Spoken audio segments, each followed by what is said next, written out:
नमस्कारम। RPSC cracker YouTube channel के माध्यम से मैं एसपी शुरान आप सभी का अभिनंदन करता हूं। दोस्तों, आज की इस वीडियो में हम बात करेंगे गुप्त साम्राज्य की। और गुप्त साम्राज्य तो था वह प्राचीन भारत के इतिहास का बहुत ही महत्वपूर्ण शक्तिशाली वंश था। और यदि आप आरपीएससी का फर्स्ट ग्रेड दे रहे हो, रीट का एग्जाम दे रहे हो, आरएस दे रहे हो, एसएससी सीजीएल का एग्जाम दे रहे हो या अन्य कोई एग्जाम दे रहे हो, तो प्राचीन भारत में गुप्त वंश जो है वो बहुत महत्वपूर्ण है। एक या दो क्वेश्चन हर परीक्षा में इससे पूछे जाने की संभावना रहती है। प्रारंभ करते हैं। तो इस प्रकार से आप देख रहे होंगे बहुत ही महत्वपूर्ण परीक्षा उपयोगी तथ्यों को शामिल किया है, जहां मुझे लगेगा कि किसी तथ्य की व्याख्या प्रासंगिक है तो मैं व्याख्या भी करूंगा। गुप्त वंश जो है वो 319 से लेकर 540 ईस्वी तक रहा। हालांकि गुप्त वंश की स्थापना जो है वो 240 ईस्वी में श्रीगुप्त ने की थी। लगभग 40 वर्षों तक श्रीगुप्त ने शासन किया। उसके पश्चात श्रीगुप्त के बेटे घटोत्कच ने लगभग 280 ईस्वी में गुप्त साम्राज्य की बागडोर संभाली। लेकिन ये दोनों ही शासक कोई ज्यादा शक्तिशाली शासक नहीं थे। इसका पता इनकी उपाधि से चलता है। इन दोनों ही अर्थात श्रीगुप्त ने और घटोत्कच ने महाराजा की उपाधि धारण की। सबसे पहले हम बात कर लेते हैं गुप्त वंश का जो उदय हुआ वो प्रयाग के निकट कौशाम्बी है। प्रयाग जो है वो इलाहाबाद का प्राचीन नाम है। और गुप्त जो थे वो कुषाणों के सामंत थे। गुप्त वंश को क्लासिकल या स्वर्ण युग ये भी कहा जाता है। गुप्तों की जो संस्कृत है वह राजदरबारी भाषा थी और गुप्तों के लोकप्रिय देवता विष्णु थे। आगे हम पढ़ेंगे कि किस प्रकार से चंद्रगुप्त द्वितीय, जो चंद्रगुप्त विक्रमादित्य की उपाधि के नाम से भी जाना जाता है, उन्होंने परम भागवत की उपाधि धारण की, जो विष्णु के उपासक होने की ओर संकेत करती है। सही अर्थों में गुप्तों की जो वंशावली प्रारंभ होती है, जिसका उल्लेख हरिसेन की प्रयाग प्रशस्ति से मिलता है, वह चंद्रगुप्त प्रथम से ही प्रारंभ होता है। तो इसीलिए हमने 319 ईस्वी में गुप्त वंश की स्थापना हुई, यह आपसे कहा। चंद्रगुप्त प्रथम ने, जो बहुत ही शक्तिशाली शासक था, उसने सबसे पहले महाराजा धीराज अर्थात राजाओं का राजा की उपाधि धारण की। 319-20 ईस्वी में इन्होंने शासन की बागडोर संभाली और शासन के लिए इन्होंने विवाह को माध्यम बनाया और लिच्छवी पुत्री कुमार देवी से शादी की, जिससे उन्होंने वैशाली का क्षेत्र मिला। 319 से लेकर लगभग 335 ईस्वी तक चंद्रगुप्त प्रथम ने राज्य किया।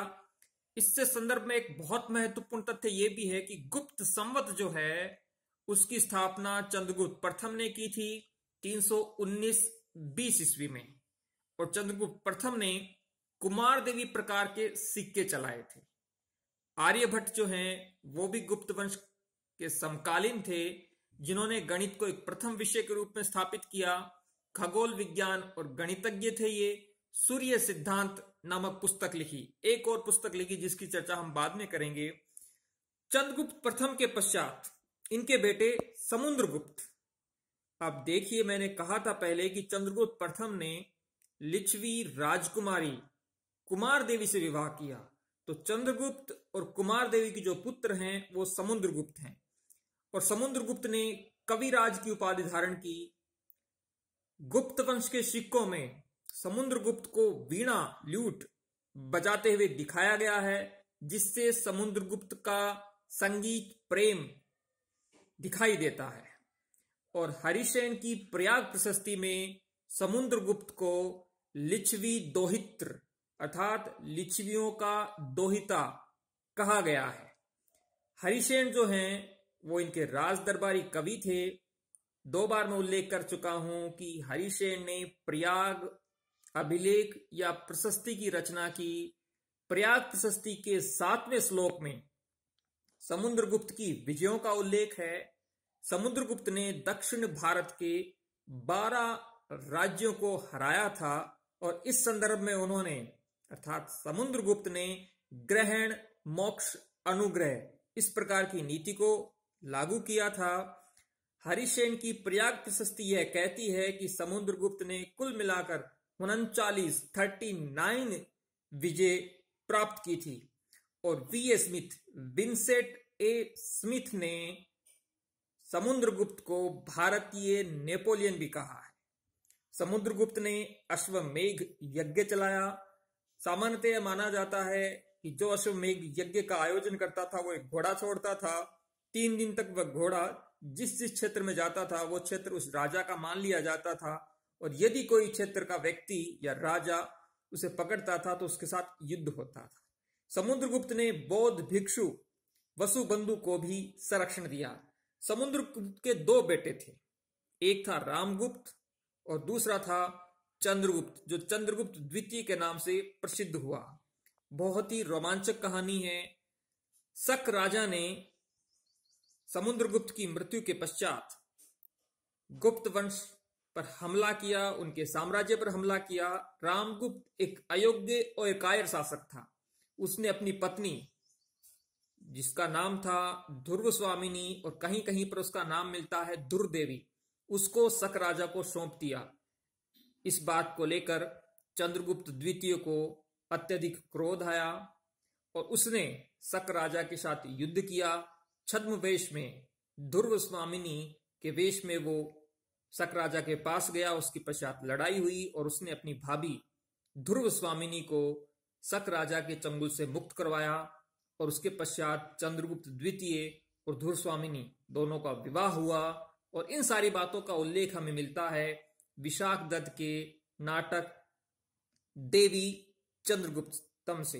तो इस प्रकार से चंद्रगुप्त द्वितीय का शासनकाल प्रारंभ होता है।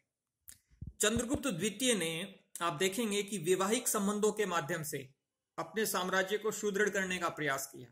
उसने नाग वंश की राजकुमारी कुबेर नाग से स्वयं का विवाह किया और वाटकाटक वंश के राजा रुद्रसेन द्वितीय के साथ अपनी पुत्री प्रभावती गुप्ता की शादी की। इस प्रकार से वैवाहिक संबंधों के माध्यम से चंद्रगुप्त द्वितीय ने शक्ति अर्जित की। चंद्रगुप्त द्वितीय के काल में ही कालिदास, जो महान साहित्यकार, नाटक और महाकाव्य लेखक रहे हैं, वो उनके राजदरबारी थे। चंद्रगुप्त द्वितीय का शासनकाल लगभग माना जाता है 380 से लेकर 414 ईस्वी तक। और चंद्रगुप्त द्वितीय के शासनकाल में ही चीनी यात्री बौद्ध धर्म के अध्ययन के लिए फाहियान भारत आया। और फाहियान ने एक पुस्तक लिखी है फो कुओ की, जिसमें बौद्ध धर्म के सिद्धांतों का वर्णन है। आपको याद होगा दिल्ली का मेहरौली लौह स्तंभ, जो गुप्त काल में ही बना, 4वीं शताब्दी में बना, जिसमें चंद्रगुप्त द्वितीय की विजयों का उल्लेख है। चंद्रगुप्त द्वितीय के शासनकाल में हम पहली बार चांदी के सिक्के जारी करने का उल्लेख पाते हैं। और चंद्रगुप्त द्वितीय ने शकों पर विजय प्राप्त की, जिससे जो शक क्षेत्र था वो से मिला, उज्जैन उसके अधिकार में आया। और आप देखते हैं कि सकारी, जो शक राजा था, उसको हराने के पश्चात चंद्रगुप्त द्वितीय ने विक्रमादित्य की उपाधि धारण की। पटना या पाटलिपुत्र जो है वो गुप्तों की पहली राजधानी थी, जबकि उज्जैन जो है वो गुप्त वंश की दूसरी राजधानी थी। और उज्जैन बहुत ही महत्वपूर्ण प्रशासनिक दृष्टिकोण से भी केंद्र था और साथ में व्यापारिक दृष्टिकोण से भी बहुत महत्वपूर्ण केंद्र था। इसके पश्चात हम देखते हैं चंद्रगुप्त के दरबार में 9 रत्न थे। एक और शासक है भारतीय इतिहास में जिसके दरबार में 9 रत्न थे, वो अकबर है। जब हम मुगल काल को पढ़ेंगे तब उसके 9 रत्न के बारे में चर्चा करेंगे। फिलहाल हम बात करते हैं चंद्रगुप्त द्वितीय के 9 रत्न के बारे में, जिसमें अमर सिंह शामिल था, धन्वंतरी था, जो बहुत बड़ा महान आयुर्वेदाचार्य था और जिन्होंने नवनीतकम पुस्तक लिखी। यदि आप जयपुर के एसएमएस हॉस्पिटल में कभी गए हैं तो धन्वंतरी ओपीडी भी आपने देखा होगा। उसके पश्चात नवरत्न में हरिसेन था, जो उसका दरबारी कवि था। कालिदास भी नवरत्न में था। कहापाणात भी नवरत्न में था। शंकु था, वराहमीर था, वररुचि था और वित्तल भट्ट था। इस प्रकार से ये 9 रत्न थे। कहीं कहीं पर इनमें एक या दो नाम आपको अलग भी मिलेंगे, लेकिन अमर सिंह, धन्वंतरी, हरिसेन, कालिदास, वराहमीर, वररुचि और वित्तल भट्ट, ये 7 नाम आपको सब जगह मिलेंगे। कुछ जगह अलग नाम भी मिलते हैं। चंद्रगुप्त द्वितीय के बाद कुमारगुप्त प्रथम शासक बना। जो ध्रुव देवी जो थी, ध्रुवा देवी, उसका पुत्र था। कुमारगुप्त के बारे में 4-5 बहुत महत्वपूर्ण तथ्य हैं। एक तो कुमारगुप्त जो हैं वो शिव के पुत्र कार्तिक के पूजक थे। और बहुत महत्वपूर्ण, कुमारगुप्त ने नालंदा विश्वविद्यालय की स्थापना की थी, जहां पर ह्वेनसांग ने अध्ययन किया था। कुमारगुप्त के समय ही पहली बार हूण आक्रमण हुआ था, और हूण आक्रमण के साथ जो युद्ध हुआ, उसमें युद्ध के दौरान ही कुमारगुप्त की मृत्यु हुई। कुमारगुप्त ने ही सर्वाधिक अभिलेख जारी किए थे।